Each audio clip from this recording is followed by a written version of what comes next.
Camilla Belliche. Thank you, Mr Speaker. To the Minister for Workplace Relations and Safety, will she formally consider the report to be published by the People's Select Committee on Pay Equity next January? If not, why not? The Honourable Brooke van Velden. Mr Speaker, Kiwis are welcome to take part in the People's Pay Equity Select Committee if they wish. However, it is not a formal parliamentary process and therefore there is no statutory obligation to formally consider the report. This government is not planning on making further changes to the pay equity legislation.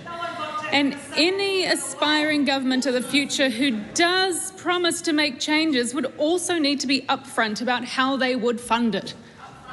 Supplementary. Does she agree with the human rights... You need to wait till your team are all ready to listen to you.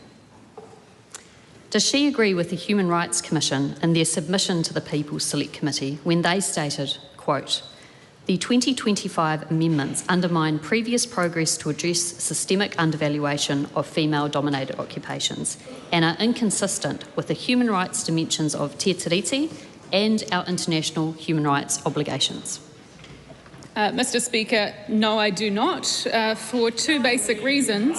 The Acting Attorney-General considered the bill and decided it appears to be consistent with the rights and freedoms affirmed in the Bill of Rights Act, and that any limits on rights were reasonable and justifiable.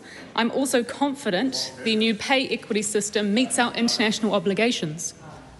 Is she concerned then that the Pay Equity Coalition Aotearoa have asked the United Nations to investigate the government's changes to pay equity? No, Mr Speaker, I'm not concerned by that at all. Anybody, as far as I'm aware, can make any claim or representation to the UN, but ultimately it's up to the UN whether or not they take that on board. Will she then commit to reversing her changes if the United Nations finds that the government has breached their international obligations? Mr Speaker, I can't possibly agree to a hypothetical that that member has alluded to. What I would say is I'm very confident that we do meet our international obligations. Supplementary. Supplementary question, Laura McClure. Thank you, Mr Speaker. What recent reports has she seen on pay equity? Oh, Mr Speaker, I've seen many reports on pay equity, but there was one interesting one from this week from a left-leaning commentator named Chris Trotter when he was talking about political parties and pay equity, and he said, "The price of this rock-solid commitment, however, is more and higher taxes. It is simply not possible now to avoid the issue."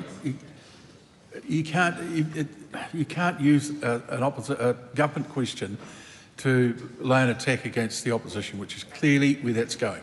So I'd suggest that either Laura McClure asks a different question or, more preferably, the answer takes a different tack. All right, I can give it another go. Well, not along the same lines. Okay. I have seen many reports on pay equity, and I've seen a very interesting one from this week, which alludes to the fact that anybody who wishes to have the old system back would also need to know how to fund it. Supplementary. Supplementary, Camilla Belliche. How does she respond to Tony McCombs, grandson of the first female MP, Elizabeth McCombs, when he told the People's Select Committee that if she were here, she would, quote, "rise with righteous rage and ask, how dare you? How dare you erase progress with a stroke of a pen? How dare you undo a century of struggle in a single vote? How dare you silence the voices of working women and call it reform?" Look, how I would respond to that is twofold. Firstly, we have not touched equal pay. We have changed the pay equity system, which is about valuing different jobs against each other. Secondly, to that point, I would say to that man who was talking about women, that I'm a woman that stands for women in this parliament, and he does not speak for all women.